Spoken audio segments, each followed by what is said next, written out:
Is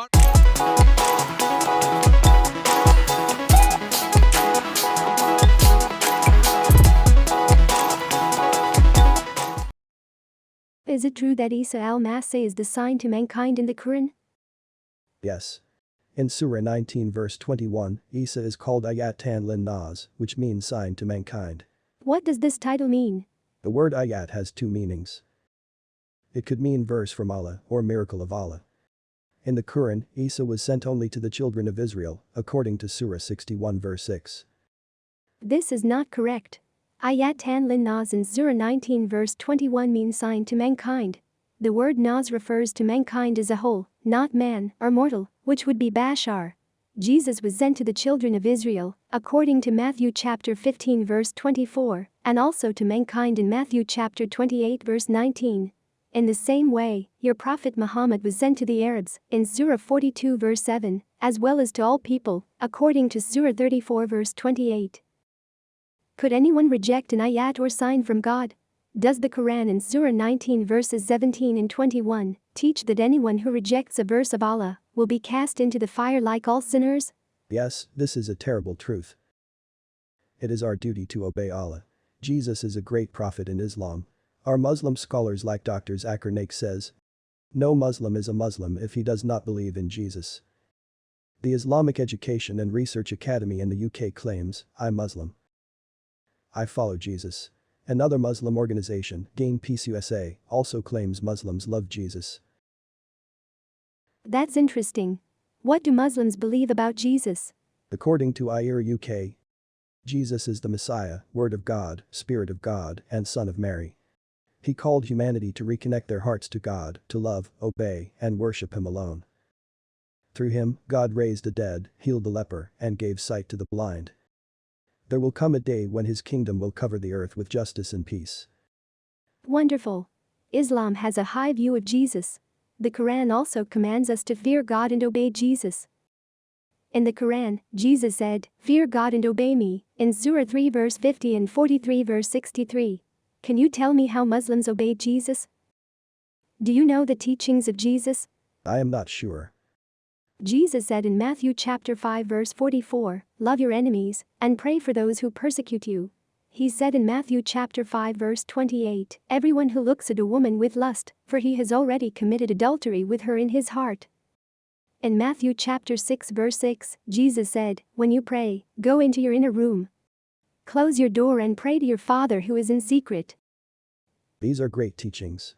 If Muslims believe in Jesus, they must also obey him. However, Muslims obey the Sharia of Muhammad, but not the Sharia of Jesus. We Muslims are required to obey other prophets like Noah, Hud, Saleh, Lut and Shu'aib, because these prophets also say, "Fear Allah and obey me." Yes, Allah commanded the people to obey their prophets personally. However, all these prophets are dead, except Jesus, whom you believe did not die on the cross and is still alive today in heaven. According to Sahih al-Bukhari, Volume 4, Hadith number 661, whenever a prophet dies, another would take over his place. But if Jesus did not die, no one should be allowed to take over him. We people of the Injil are duty-bound to obey Jesus who is alive in the heaven. But the Quran also says that Muslims must obey Allah and the Rasul, in Surah 3 verse 32 and 4 verse 59. These verses are talking about obedience to the office and authority of the Rasul. Not personal obedience to a person, Prophet Muhammad, because he died in AD 632. In the case of Jesus, obedience is to a person because Jesus is still alive. According to the Quran, Jesus was born of a virgin without a father, in Surah 34 verse 7. But Adam is greater. He was without a father and mother. What about the first monkey and the first pig?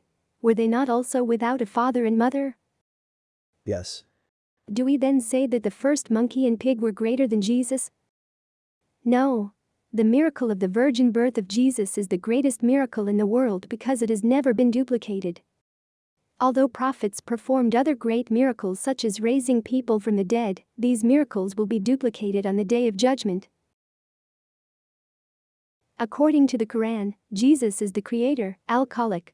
Jesus created a living bird from a non-living thing, according to Surah 3 verse 49 and 5 verse 110.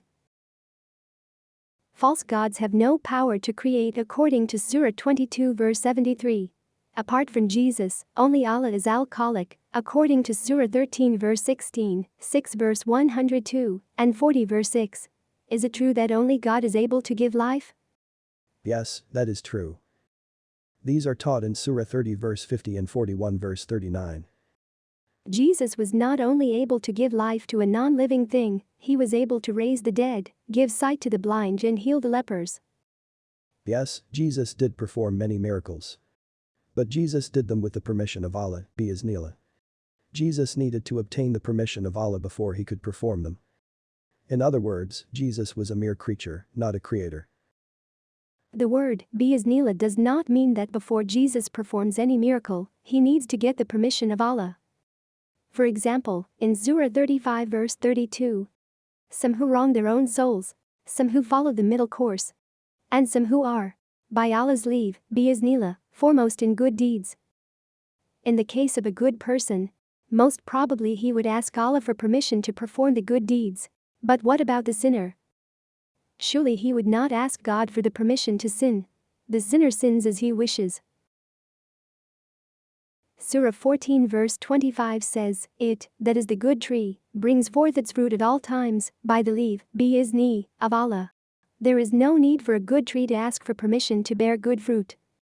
This is because a good tree will naturally bear good fruit. I agree. In Surah 59 verse 5, "Whether ye cut down, O ye Muslim, the tender palm trees, or ye left them standing on their roots, it was by leave of God, bi-iznillah." Again, there is no need for special permission from Allah to cut down palm trees, or to leave it standing. Benim anim yufasil, everything occurs by the will of Allah. Therefore, no permission is needed. We believe that everything good or bad is decided by Allah. If this is the case, Jesus, being the Spirit of Allah, in Surah 4 verse 171, would naturally give life and perform miracles without having to ask for the permission of Allah. Jesus performed them because of who he is, Ruhullah, the Spirit of Allah. Yes. Jesus performed miracles, but so do Moses and Sulaiman in the Quran. Moses panicked when Allah changed the rod into a snake, in Surah 20 verses 17 to 21. That showed that Moses was not in control of the miracle he was performing. Allah, not Moses, was the one responsible for the miracle. What about the miracles of Sulaiman? According to Ibn Kathir, Sulaiman wrote on a flying carpet in Surah 21 verse 81, like the legendary story of Aladdin. Sulaiman also spoke to the ants in Surah 27, verses 18 to 19. But ants have no ears. Ants communicate through the use of pheromone chemicals. In Surah 3 verse 49, Jesus has omniscient knowledge. "And I declare to you what you eat and what you store in your houses." Assuming that there were 1 million Jews in the 1st century AD, Jesus would have had a big job to predict the food the 1 million Jews would be eating daily, and what they store in their houses. I agree. Only a person with the power of omniscience could do this. Furthermore, Jesus is kalimatuhu, that is, his word, according to Surah 4 verse 171, kalimatu minhu, word from him, according to Surah 3 verse 45, and kalimat min Allah, word from Allah, according to Surah 3 verse 49. What do we mean when we call the Quran the word of Allah? According to Fiqh Akbar 2 Article 3, the Quran is the speech of Allah and it is uncreated. This means that the word was with Allah from the beginning. It is also eternal. Yes. Jesus, as kalimat min Allah, or word from Allah, is also uncreated and eternal like the Quran. In Surah 43 verse 61, Jesus is the knowledge, ilmu, of the hour, sa'at, of the day of judgment. Yusuf Ali and some translators had wrongly translated ilmu li sa'at as sign of the hour. Ilmu means knowledge, not sign, which is ayat. Apart from Jesus, who has knowledge of the hour? The Quran teaches that only Allah has the knowledge of the hour. In Surah 41 verse 47. This makes me think about who Jesus is. He is more than a Rasul. According to the Quran, Jesus was sinless. He was a Zarki pure, sinless, Ghulam, or youth. In Surah 19 verse 19, Jesus and Mary were protected from Satan, that is, protected from sin, according to Surah 3 verse 36. Furthermore, Jesus is blessed, Mubarak, wheresoever he be, in Surah 19 verse 31. I did not know the Quran taught the sinlessness of Jesus. I would like to end with a simple question. Are you ready for the second coming of Jesus?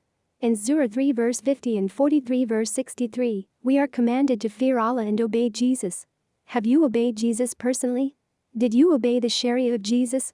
You must obey Jesus because Jesus is still alive today. According to Sahih al-Bukhari, Volume 4, Hadith number 661, we must obey a living prophet. I need someone to help me in my journey to God.